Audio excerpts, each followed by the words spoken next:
क्या कभी गौर किया है कि आजकल दुनिया कितनी आसान हो गई है? एक क्लिक किया और खाना घर पर, उंगलियों पर दुनिया भर का एंटरटेनमेंट और फिजिकल मेहनत लगभग जीरो। ये सब देखने में बहुत ही सेफ और आरामदायक लगता है ना? लेकिन आज के हमारे इस विश्लेषण में हम एक ऐसा सच खोलने वाले हैं जो थोड़ा चौंकाने वाला है। हम बात करेंगे कि कैसे ये मॉडर्न सुख सुविधाएं, जिन्हें हम तरक्की मानकर चलते हैं, असल में अंदर ही अंदर हमारी असली क्षमता को खत्म कर रही हैं। और अजीब बात तो ये है कि ये हमारी ही जिंदगी को और भी मुश्किल बना रही हैं। चलिए विज्ञान और मनोविज्ञान के नजरिए से समझते हैं कि ये सुविधा का जाल आखिर काम कैसे करता है। और इस पूरी चर्चा का जो सबसे बड़ा निचोड़ है वो इस एक विचार में छिपा है। ये अभी अच्छा लगता है, लेकिन बाद में इसकी कीमत चुकानी पड़ती है। आराम एक जाल है, इससे बचें। हम अक्सर यही मानकर चलते हैं कि जिंदगी का अल्टीमेट गोल बस आराम पाना है, पर यही तो सबसे बड़ा विरोधाभास है। जो चीज़ आज एक सुरक्षित पनाहगाह लग रही है ना, वही अक्सर कल ठहराव और पछतावे का कारण बन जाती है। हमेशा आसान रास्ता चुनकर हम अनजाने में ही अपनी तरक्की के सारे दरवाजे खुद ही बंद कर देते हैं। तो चलिए भाग 1 से शुरुआत करते हैं, आराम का भ्रम। आखिर ये अत्यधिक सुविधा हमें खोखला कैसे कर रही है? सोचने वाली बात है कि आज जब हम तकनीकी रूप से इतने एडवांस्ड हैं, फिर भी मानसिक रूप से इतने परेशान क्यों नजर आते हैं? इस पहेली को सुलझाने के लिए इवोल्यूशनरी मिसमैच या विकासवादी बेमेल के कॉन्सेप्ट को समझना बहुत जरूरी है। देखिए, हजारों साल पहले जब हमारे पूर्वज जंगलों में रहते थे, तब भोजन और एनर्जी दोनों की ही भारी कमी थी। उस वक्त एनर्जी बचाना और बिना बात की मेहनत से बचना ही सर्वाइवल का एकलौता तरीका था, तो आसान रास्ता खोजना हमारे डीएनए में गहराई से बस गया। लेकिन आज तो खाना और आराम हर जगह मौजूद है, और यही हमारी वो पुरानी शारीरिक आदत हमारे लिए एक ट्रैप बन गई है। हमारा शरीर आज भी बस एनर्जी बचाने के चक्कर में है, जबकि सच तो ये है कि अब हमें इस तरह की बचत की बिल्कुल भी जरूरत नहीं है। अब जरा हेडोनिक ट्रेडमिल के इस बड़े ही दिलचस्प कॉन्सेप्ट को देखते हैं। हम अक्सर सोचते हैं कि भाई एक बड़ी सी कार आ जाए या कोई शानदार घर मिल जाए तो बस जिंदगी सेट है, हम हमेशा खुश रहेंगे। लेकिन साइंस कुछ और ही कहता है। विज्ञान के मुताबिक हम इंसान कितनी भी सुख सुविधाएं क्यों न बटोर लें, एक समय के बाद हमारी खुशी का लेवल वापस अपने उसी पुराने बेसलाइन पर आ ही जाता है। सोचिए, हम बस एक ट्रेडमिल पर भाग रहे हैं, कितनी भी दौड़ लगा लें, कितनी भी सुविधाएं पा लें, मानसिक तौर पर हम वहीं के वहीं रहते हैं। ये जो आराम है ना, ये कभी स्थायी खुशी नहीं देता। और यही हमें ले जाता है भाग 2 की तरफ, हमारा जैविक उत्तरजीविता जाल, यानी हमारे ही दिमाग के अंदर चलने वाली एक अजीब सी जंग। चलिए सीधे दिमाग के अंदर झांक कर देखते हैं कि वहां चल क्या रहा है। तो बात कुछ ऐसी है कि हमारे दिमाग के अंदर 24 घंटे एक बायोलॉजिकल लड़ाई चलती रहती है। एक तरफ है हमारा प्रीफ्रंटल कॉर्टेक्स, जो भविष्य की प्लानिंग करता है, सही फैसले लेने में मदद करता है और हमें कुछ बड़ा करने की प्रेरणा देता है। और दूसरी तरफ बैठे हैं एमिगडाला और बेसल गैंग्लिया। ये हमारे वो पुराने ओवर प्रोटेक्टिव बॉडीगार्ड्स हैं जो हर बदलाव को एक खतरे की तरह देखते हैं। जैसे ही हम कुछ नया या थोड़ा सा भी मुश्किल करने की सोचते हैं, ये एमिगडाला तुरंत डर का अलार्म बजा देता है और हमें वापस हमारे उसी पुराने सेफ कंफर्ट जोन में धकेलने की पूरी कोशिश करता है। और इस पूरी लड़ाई में सबसे बड़ा गेम खेलता है डोपामाइन। हमारा दिमाग हमें छोटे और आसान कामों के लिए डोपामाइन यानी खुशी वाला केमिकल देकर बेवकूफ़ बनाता है, जैसे घंटों सोशल मीडिया स्क्रॉल करना या बस सोफे पे पड़े रहना। पर प्रॉब्लम ये है कि जब हम लगातार मुश्किल कामों से बचते हैं तो इसका एक बहुत बड़ा शारीरिक नुकसान होता है। साइंस साफ कहता है कि इससे हमारी ब्रेन की न्यूरोप्लास्टिसिटी यानी खुद को ढालने और नई चीजें सीखने की क्षमता लिटरली सिकुड़ने लगती है। हमारा दिमाग सच में कमजोर होने लगता है। इस आराम के बुलबुले में रहने के जो मनोवैज्ञानिक नुकसान हैं वो काफी डरावने हैं। पहला, जैसा कि हमने अभी बात की, दिमाग कमजोर होने लगता है। दूसरा है एंग्जाइटी स्पाइरल। हम जितना ज्यादा अनकंफर्टेबल होने से भागते हैं, भविष्य में छोटे छोटे बदलाव भी हमें उतना ही ज्यादा डराने लगते हैं। और तीसरा, जो शायद सबसे खतरनाक है, वो है काश प्रभाव। रिसर्च बताती है कि जिंदगी के आखिरी पलों में लोगों को उन चीजों का उतना रिग्रेट नहीं होता जिनमें वो फेल हो गए, बल्कि 100 में से 80 बार पछतावा उन कामों का होता है जो उन्होंने डर की वजह से कभी शुरू ही नहीं किए। फेल होने का डर तो बस कुछ पल का होता है, लेकिन कुछ न करने की टीस जिंदगी भर चुभती है। अब आते हैं भाग 3 पर, संतुष्टि का अर्थशास्त्र।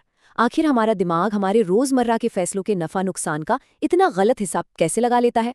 बिहेवियरल इकोनॉमिक्स का ये रिसर्च बहुत ही कमाल के तरीके से समझाता है कि हम टाइम एंड कंसिस्टेंट प्रेफरेंसेस यानी समय के साथ बदलने वाली प्राथमिकताओं के जाल में कैसे फंसते हैं। आसान भाषा में समझें तो जब बात भविष्य की होती है तब हम बड़ी बड़ी कस्में खाते हैं कि हम एकदम सही फैसले लेंगे, लेकिन जैसे ही काम करने का असली वक्त आता है हम तत्काल संतुष्टि यानी इमीडिएट रिवॉर्ड के लालच में पिघल जाते हैं। हमें लंबे समय का फायदा चाहिए तो होता है, लेकिन शॉर्टकट के आगे हम अक्सर घुटने टेक देते हैं। इस थियरी में दो तरह के लोगों की बात की गई है। पहले हैं नेव्स यानी एकदम भोले लोग। ये हद से ज्यादा आशावादी होते हैं। इनका माइंडसेट होता है चलो आज तो आराम कर लेते हैं, कल से पक्का काम शुरू, और जाहिर है वो कल कभी आता ही नहीं। दूसरे होते हैं सोफिस्टिकेट्स यानी थोड़े समझदार लोग। ये जानते हैं कि भाई भविष्य में भी इनका खुद पर कंट्रोल नहीं रहने वाला, लेकिन ये अवेयरनेस कभी कभी इन्हें इतना निराश कर देती है कि ये काम को टालना ही बेहतर समझते हैं।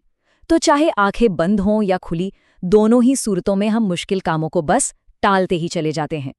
तो कुल मिलाकर ह्यूमन नेचर का ये एक ऐसा ट्रैप है जहां हम उन कामों को हमेशा टालते हैं जिनमें तुरंत मेहनत लगती है, जैसे वर्कआउट करना या कोई नई स्किल सीखना, भले ही इनका फ्यूचर में बहुत बड़ा फायदा हो। और इसके उलट हम उन आदतों में ज्यादा डूबते जाते हैं जो तुरंत मजा देती हैं, जैसे कि जंक फूड खाना या घंटों रील्स देखना, भले ही आगे चलकर इसकी भारी कीमत चुकानी पड़े। आराम के इस लालच में हम अपनी ही ग्रोथ पर ब्रेक लगा देते हैं। चलिए अब भाग 4 की तरफ बढ़ते हैं, गोल्डीलॉक्स स्ट्रेस जोन। हमें अपनी जिंदगी में थोड़ी बहुत मुश्किलों की आखिर जरूरत क्यों है? ये एक बहुत बड़ा पैराडाइम शिफ्ट है।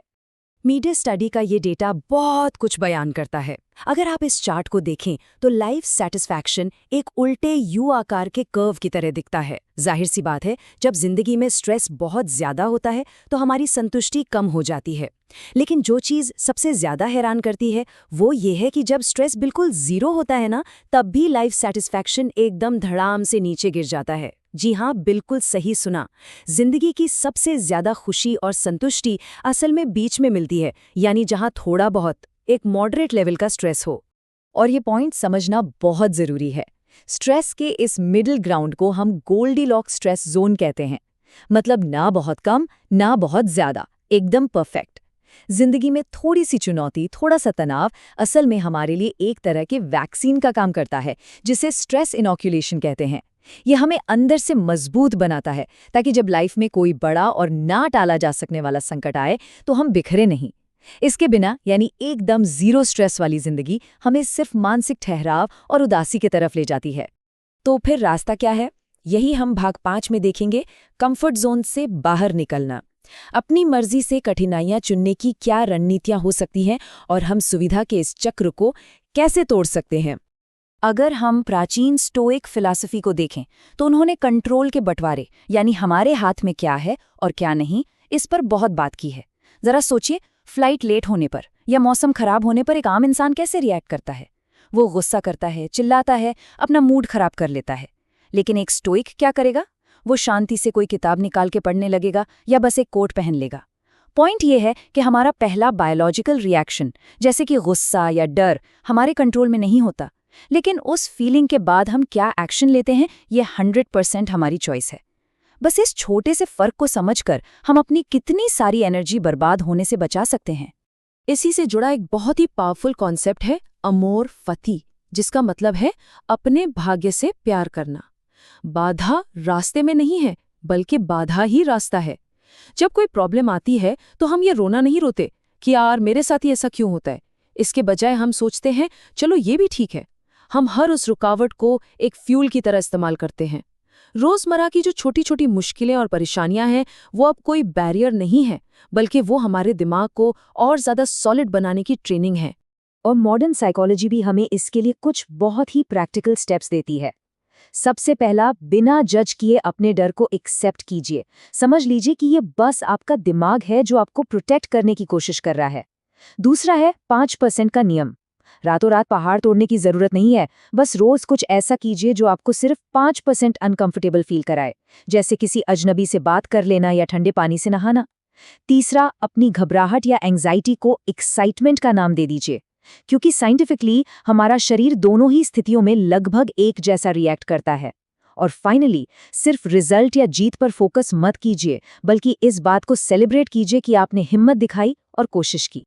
तो आज के इस विश्लेषण को खत्म करते हुए एक सवाल हमारे सामने है। हमने देखा कि कैसे आराम का ये जाल हमें ग्रो करने से रोक रहा है। तो खुद से पूछिए, आज अपने उस सेफ, बोरिंग रूटीन को तोड़ने के लिए हम कौन सा एक छोटा सा, अपनी मर्जी से चुना हुआ अनकंफर्टेबल कदम उठाने वाले हैं। हमेशा याद रखिए, जो चीज़ आज थोड़ी असहज या मुश्किल लग रही है, वही कल हमारे असली विकास की नींव बनेगी। हमारे साथ इस सफ़र में जुड़ने के लिए बहुत बहुत शुक्रिया। अपना कंफर्ट जोन तोड़िए और आगे बढ़िए।